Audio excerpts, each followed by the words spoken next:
Hello mga higala! Nanapod inyong amegang Diyos. So karon mga higala is magluto ko og munggos.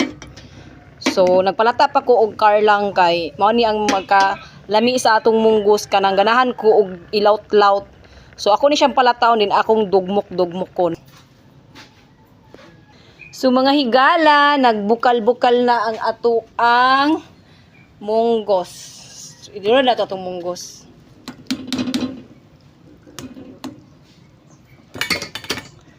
So, nalunod na atong munggos mga higala. Ato na pong i-apil ang ato ang... Ay, tunuan, dahil ni, wamang ka nag-ingon.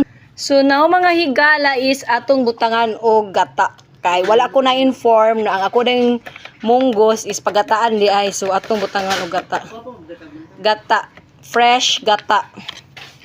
So, karon is atong okay yun.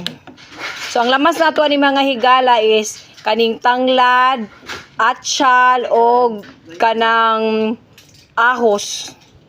So, wala tay luya mga higala kay nahutdan. So, mao ni siya mga higala. Ato na pong pabukalon kay atong ilunod ang ato ang last ingredients.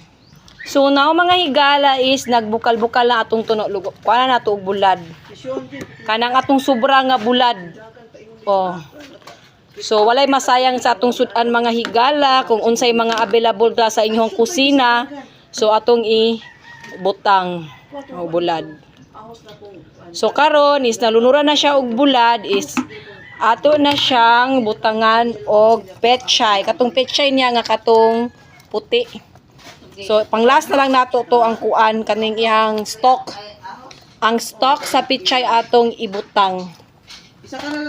Pang last na ang petchay kaning green niya nga leaves. So ang stock sa ang ato ang ilunod.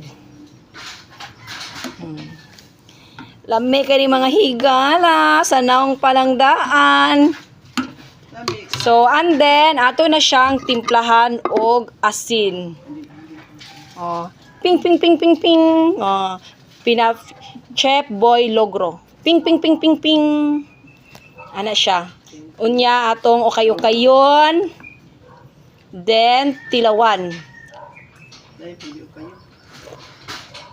Mga higala, very lami. Na siya'y kulang, ato siyang magicon. Magkwasa ta sa ato ang secret recipe. Magicon ato mga higala. So now mga higala,